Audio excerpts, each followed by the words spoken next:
May admits the obvious.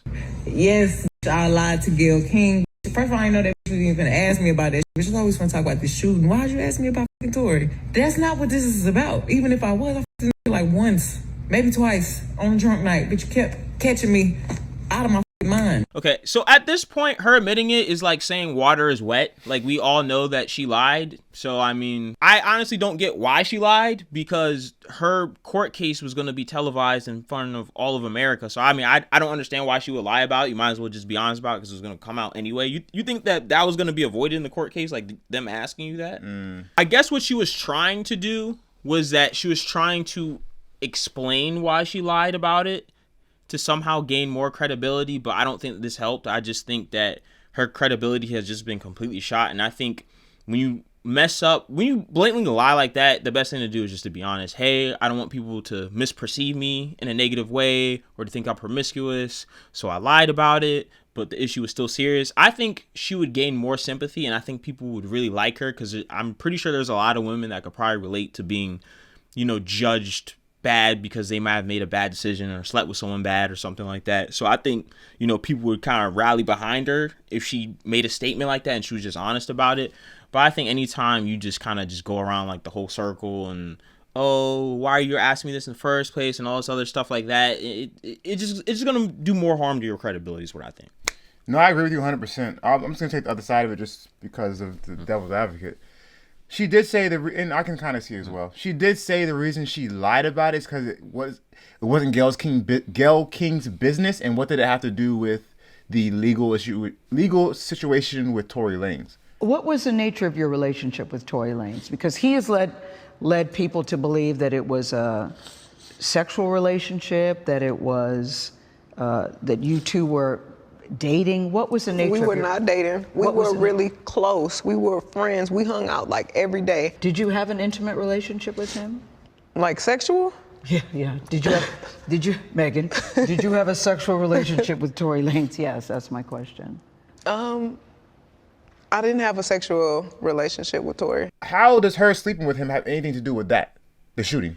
The reason why I could see how it would correlate is because, like, okay, well, what would his motivation be? And a lot of times these situations that happen between people, it ends up being something that has to do with lovers or someone sleeping with someone. So I understand why she asked her that, because it's like, okay, what motivation would he have to, like, shoot her? Like, what would make him so mad? And if you're thinking about it, okay, well, him being in a relationship with her, her cheating would make... I'm not saying she cheated on him, by the way. I'm just saying that that might have been Gayle King's thought process. Like, what would make him so mad to want to shoot her? Oh, they're probably together. Maybe she cheated on him, and that's one thing. Because I mean, every woman knows that's one thing. Like, if you cheat on a guy, like, I mean, you're pretty much cooked. Like, that's one thing that's gonna set him off. So. All right, well, I can see that angle. If it's from the angle of, okay, what was his motive for this? Because why would you just randomly shoot somebody out of Yeah, like, he's just at a party, like, hey, you know what? Hands up. Unless it was an accident or something, but hey. But I will say that, okay, yeah, I do think that her lying does weaken her credibility with her story. So, and that's the problem too. And I think in the courtroom, it's the same thing. Like, if you can sow doubt into the minds of the jury, I think it was a jury trial, right? Yeah. If you can sow doubt into the minds of the jury, then that's a way for them to say, okay, well, if you lied here, you may have lied here. And that's grounds for them to say, okay, well. And it's also the way that she lied too, because when Gayle King asked her that question, she like kind of like laughed about like, oh, that's ridiculous. Yeah, well. And she kind of just, I mean, that's what I'm saying though. If you could sell a lie like that and it come off like, oh, she really didn't do it, then people are like, well, what else did she really not do technically? You just don't want to bring more question marks up and stuff like that. I mean, I don't know. Like I said, I think what she did was personally a bad move, but I mean. How long did Tory Lanez get? Do you know?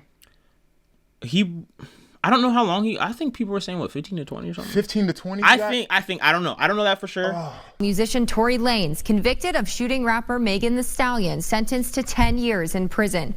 A judge in Los Angeles handing down that sentence today, culminating a case that filled gossip pages and polarized the music industry. But either way, he's getting more time than people get for the most heinous of crimes, the R word, and for doing a whole bunch of other stuff. So I thought that was crazy. I think people a lot of times get these.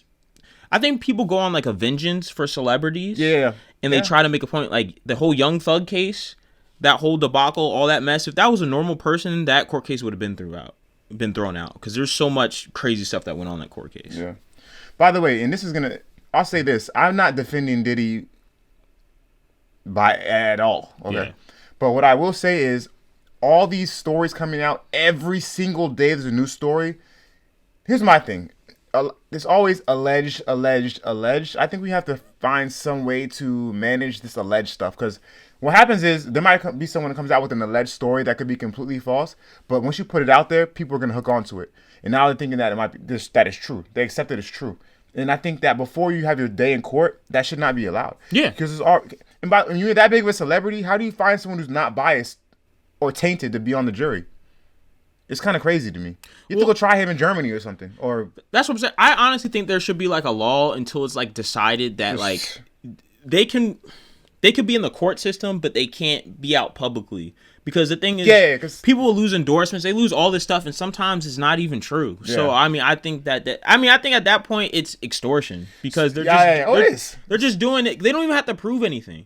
They can make you spend a bunch of money in court for absolutely no reason, and then be like, okay, well, do you want to settle? You're gonna save more money settling. You could give me, $10,000 to settle, or you could spend $300K fighting me in court. Yeah, and this is not to say that we think Diddy is innocent. I mean, he's definitely pretty guilty. Like, there's like no doubt in my mind. Like him and R. Kelly, I'm like, yeah, they did it. I'm just saying. Well, he is definitely they did it, and did it with a whole bunch of baby oil. Okay, yes. While we know he is guilty of most of those crimes that he's being alleged of, I'm sure there's maybe, let's say, 10% that are false. Why are those allowed to be thrown out there like that? Now, one might say, well, he's such a bad person. Who cares? I get that. But put yourself in that position. And let's say it was just a couple crimes you're being accused of, and someone started throwing all this extra stuff there. Yeah. No, I mean, it shouldn't be allowed to happen that way. Yeah, well, I hate when people say, like, oh, who cares? Because one day that could happen to you. Yeah. Or will happen to someone that you like. Right. It doesn't take much. Listen, all it takes is to get a little bit of buzz. A little bit of buzz, and you have people jumping out the way. Because people like to climb on people who are successful, man. Mm-hmm. But yeah, ultimately, I'm just going to say Meg made a bad decision. She did. I mean, yeah, like, why? Yeah, it's a bad decision. I mean, it's kind of just made... It left a bad taste in my mouth, but who am I anyway? So, bad decision on Meg, though. Ultimately, let us know what you guys think. Decision makers. Do you think Meg made a good decision? Do you think she made a bad decision? Leave a like. Leave a comment. Don't like.